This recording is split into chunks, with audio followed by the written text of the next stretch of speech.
الحمد لله نحمده ونصلي على رسوله الكريم أما بعد أعوذ بالله من الشيطان الرجيم بسم الله الرحمن الرحيم اللهم صل على سيدنا نبينا شفيعنا حبيبنا مولانا محمد صلى الله عليه وبارك وسلم সকল প্রশংসা মহান মালিকের দরবারে যে আল্লাহ পাক রব্বুল আলামিন রাত্রি হলো অর্ধমিত্র ঘুম থেকে জাগ্রত করে ফজরের নামাজ জামাতের সহিত পড়ার তৌফিক দান করেছে।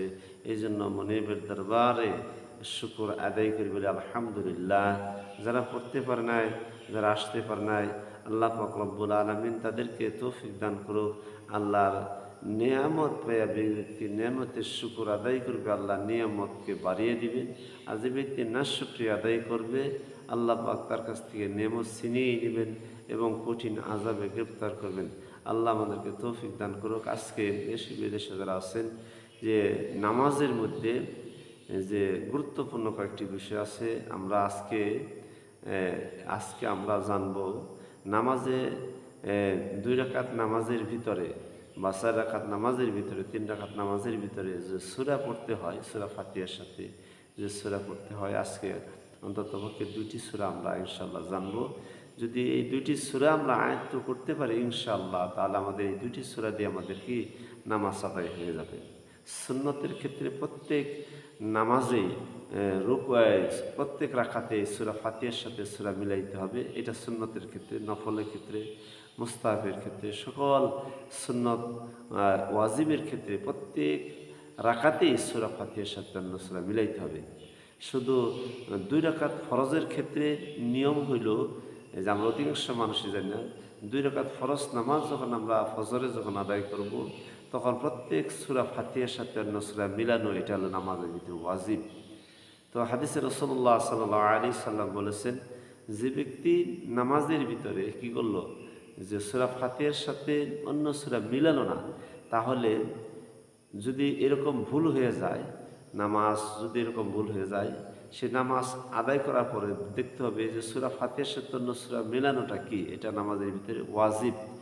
যদি ওয়াজিব তরক হয়ে যায়, তাহলে সাহস সেজদা দিয়ে নামাজকে শুধরে নিতে হবে, নামাজ সঠিক করে নিতে হবে সাহস সেজদা দিয়ে। সাহস সেজদার নিয়ম হইল, আমরা নামাজের বৈঠকে বসে ডাইনে একটা সালাম ফিরিয়ে তারপরে 2টা সেজদা দিয়ে তারপর আমরা তার শাহুদ্দর শরীফ দোয়া মাসরা পরে আমরা কি করব, সালাম ফিরে নামাজ সমাপ্ত করব। আবার আছে সরাসরি ডাইনে সালাম না ফিরে 2টা সরাসরি সেজদা দিয়ে তারপরে তার শাহুদ্দর শরীফ দোয়া মাসরা করে ডাইনে সালাম ফেরাবো।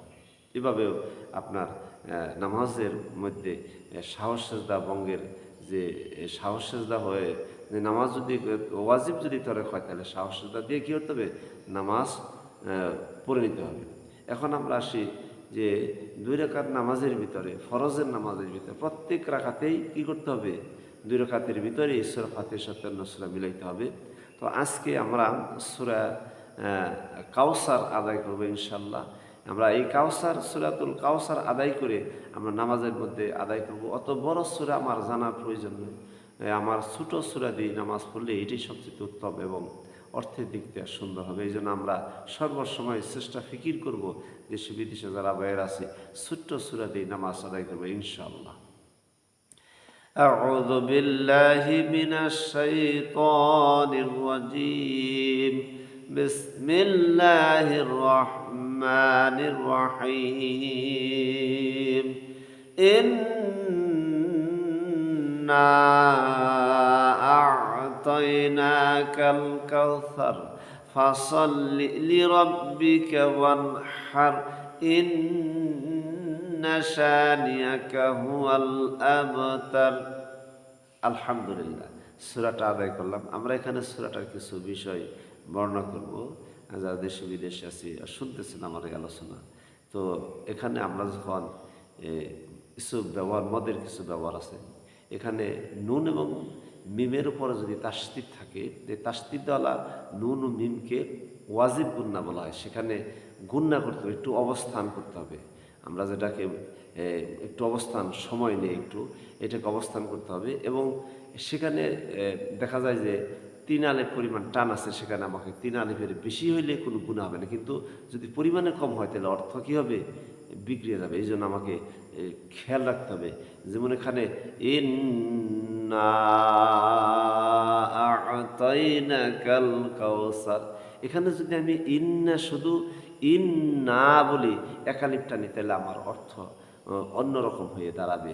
এই জন্য আমাকে সঠিকভাবে সুন্দরভাবে উচ্চারণ করতে হবে। আমি আবারও বলতেছি, আমরা এই আমার সাথে সাথে আপনারা মিলাবেন ইনশাআল্লাহ।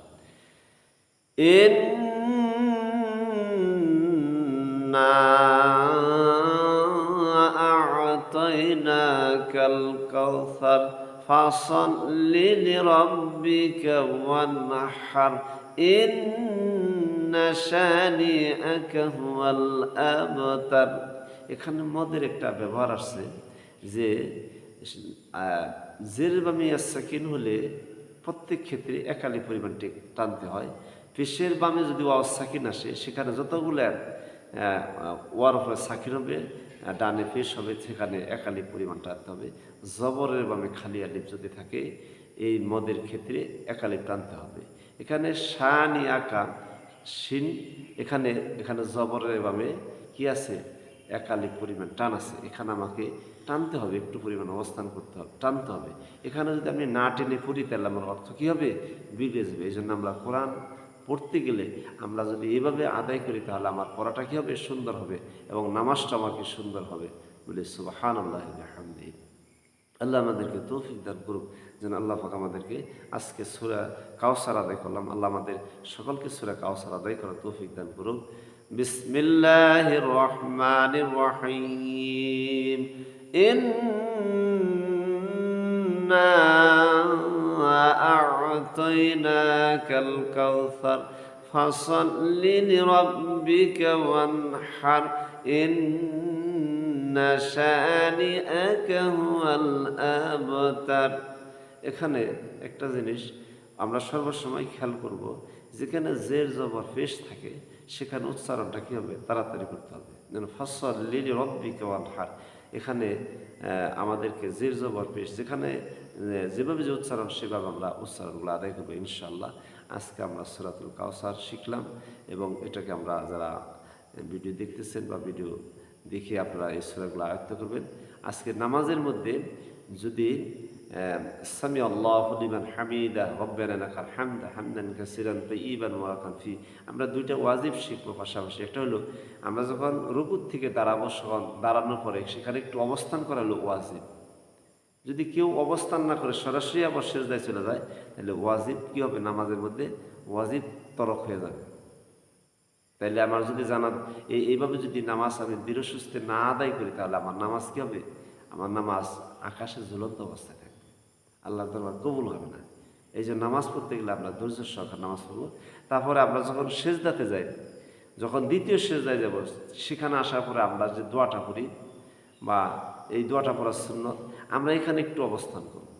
আমরা যদি সরাসরি সেজদা প্রথমে সেজদায় গিয়ে তারপরে মাঝখানে একটু অবস্থান না করে আবার সেজদায় যায় সাথে সাথে, তাহলে এটা এখানেও আমার একটা ওয়াজিব তরক হয়ে যাবে। এই জন্য এই মাঝখানেও আমাকে কি করতে হবে, আমাকে একটু সময় অবস্থান করতে হবে। প্রথম সেজদা দেওয়ার পরে যখন আমি পুনরায় দ্বিতীয় সেজদা দিব, তখন মাঝখানে যে বৈঠক হবে, একটু সময় আমাকে সেখানে আমাকে কী করতে হবে, দোয়া সুন্নত দোয়া পড়তে হবে। দোয়া পড়ার পরে আমাকে সুস্থ অবস্থায় আবার আমাকে সেজদা দিতে হবে। এখানে যদি তাড়াতাড়ি করি, আমি প্রথম সেজদা দেওয়ার পরে আবারও উঠি, আবার ওইভাবে দ্বিতীয় সেজদা দেয়, তাহলে আমার কি হবে, ওয়াজিব তরক হয়ে যাবে। আমাকে সাহস সেজদা দিয়ে নামাজ আদায় করতে হবে। এই জন্য আমরা নামাজ যখন পড়বো, ধীরে সুস্থভাবে ইনশাআল্লাহ আদায় করবো। আল্লাহ আমাদেরকে জানার, বোঝার তৌফিক দান, মানার তৌফিক দান করে, এরপর আমল করার তৌফিক দান করুন। আসসালামু আলাইকুম ওয়া রাহমাতুল্লাহ।